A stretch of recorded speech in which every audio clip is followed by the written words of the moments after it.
बातें तो बड़ी बड़ी होती है, Vande Bharat train, bullet train.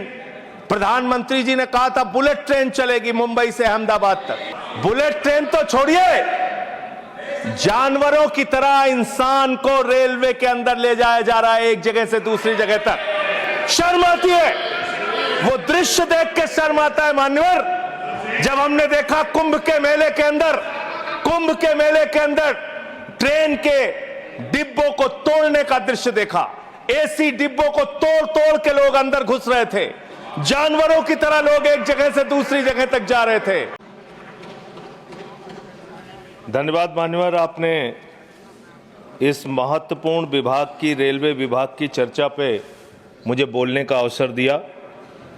मान्यवर, भारतीय रेलवे के बारे में ये कहा जाता है कि जितनी ऑस्ट्रेलिया देश की आबादी है उतने लोगों को भारत की रेल प्रतिदिन एक स्थान से दूसरे स्थान पे पहुंचाने का काम करती है। इतना बड़ा क्षेत्र है मान्यवर, रेलवे का क्षेत्र। हमारे साथियों ने भी कहा कि इसके लिए पहले अलग से बजट आता था, सबको इंतजार होता था, नई ट्रेनों की घोषणाएं होती थी, क्या क्या रेल के अंदर बदलाव किया जाता था, मंत्री जी बताते थे कितने कर्मचारी रखे जाएंगे, इसकी घोषणाएं होती थी, पूरे देश को इस बात का इंतजार होता था। लेकिन अब आप आम बजट के साथ रेलवे का बजट लेके आते हैं, हालत क्या बना दी। बातें तो बड़ी बड़ी होती है, Vande Bharat train, bullet train. प्रधानमंत्री जी ने कहा था बुलेट ट्रेन चलेगी मुंबई से अहमदाबाद तक। बुलेट ट्रेन चला रहे हैं ये लोग। बुलेट ट्रेन तो छोड़िए, जानवरों की तरह इंसान को रेलवे के अंदर ले जाया जा रहा है, एक जगह से दूसरी जगह तक। शर्म आती है, वो दृश्य देख के शर्म आता है मान्यवर। जब हमने देखा कुंभ के मेले के अंदर ट्रेन के डिब्बों को तोड़ने का दृश्य देखा, एसी डिब्बों को तोड़ तोड़ के लोग अंदर घुस रहे थे, जानवरों की तरह लोग एक जगह से दूसरी जगह तक जा रहे थे। आम इंसान की जिंदगी में सिर्फ मरना लिखा हुआ है। कभी रेलवे के ट्रैक पे मरना है, कभी एक ट्रैक पे दो ट्रेनें चल रही हैं, टकराना है, एक्सीडेंट में मरना है, तो कभी दिल्ली के अंदर भगदड़ में लोगों की जान चली जाती है। आम इंसान की जिंदगी में मरना लिखा हुआ है। और रेलवे के कर्मचारी, गैंग्समैन मेरे पास आए थे मिलने के लिए। सर, उन लोगों का यह कहना था रेलवे ट्रैक पे काम करते हुए एक्सीडेंट हो जाता है, उसमें भी उनकी जान जाती है। यह हालत हो गई है रेलवे की आज। और रेलवे के बारे में सीएजी की एक बहुत गंभीर रिपोर्ट है। माननीय मंत्री जी यहां पे बैठे, और मैं दिल से कहना चाहता हूं, कोई यहां पे बैठे इसलिए नहीं कह रहा हूं, जब ये मंत्री बने पूरे देश को उम्मीद थी कि रेलवे के अंदर क्रांतिकारी बदलाव आएगा। यह उम्मीद थी कि एक तकनीक के जानकार, एक पढ़े लिखे, एक शिक्षित योग्य मंत्री बने देश के अंदर, वो बदलाव लेके आएंगे। लेकिन रोज एक्सीडेंट पे एक्सीडेंट।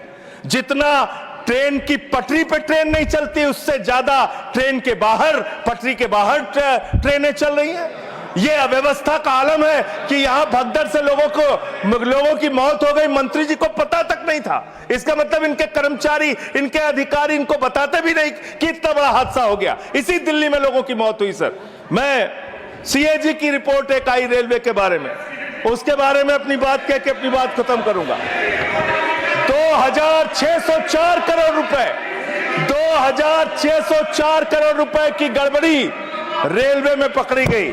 और इस गड़बड़ी के अंदर 834 करोड़ की गड़बड़ी ऐसी है जिसको मेरे ख्याल से मंत्री जी भी सुनेंगे तो शर्म आएगी। मुंबई से बांद्रा तक एक रेलवे के डेवलपमेंट का प्रोजेक्ट रखा जाता है, उसके लिए लोन लिया जाता है, उस लोन के ऊपर जो कर्ज का ब्याज दिया जाता है वो 834 करोड़ रुपए दिया जाता है, लेकिन वो परियोजना शुरू तक नहीं होती। मान्यवर, यह है अनियमितता का मामला आपके यहां। इसका स्पष्टीकरण दीजिएगा अगर आपको मौका मिले। और अंत में एक बात कह के खत्म करूंगा अपनी बात, क्योंकि समय कम है। मान्यवर, हम लोगों ने एक फिल्म देखी थी बहुत पहले, सारी दुनिया का बोझ हम उठाते हैं, लोग आते हैं, लोग जाते हैं, हम वहीं पे खड़े रह जाते हैं। ये कुलियों के दर्द के बारे में मैं बता रहा हूं।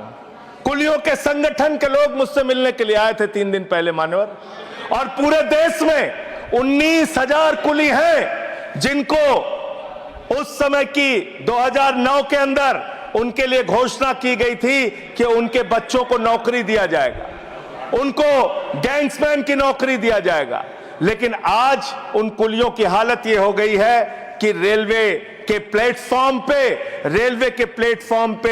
ई रिक्शा चलते हैं, रेलवे के प्लेटफॉर्म पे वाहन चलते हैं जिसमें सामान ढोने के लिए यात्रियों को एक प्लेटफॉर्म से दूसरे प्लेटफॉर्म पे पहुंचाने के लिए वहां पे वाहन मौजूद हैं। जाहिर सी बात है पैसेंजर उसका इस्तेमाल करेंगे।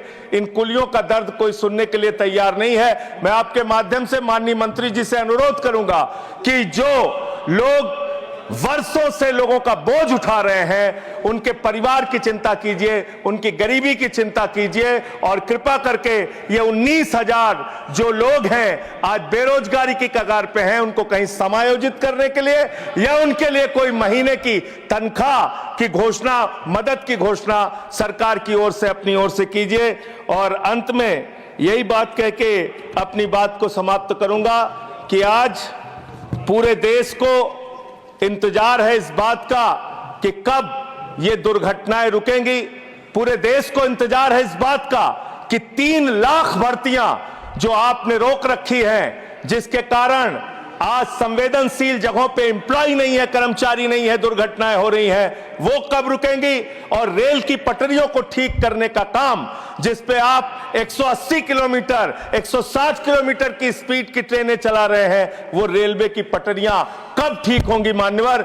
ये सरकार ही पटरी से उतर गई है इस सरकार के। और अभी ये नासिर भाई काफी दुखी थे, कह रहे थे रेल मंत्री बन जाते हैं मोदी जी। अरे मोदी जी विदेश मंत्री बन जाते हैं, शिक्षा मंत्री बन जाते हैं, सांस्कृतिक मंत्री बन जाते हैं, विज्ञान मंत्री बन जाते हैं। मोदी जी के अंदर बहुत कला है, खेल मंत्री बन जाते हैं। सारा मंत्रालय अकेले मोदी जी चला रहे हैं, इसलिए इस पे नाराज नहीं होना चाहिए। धन्यवाद।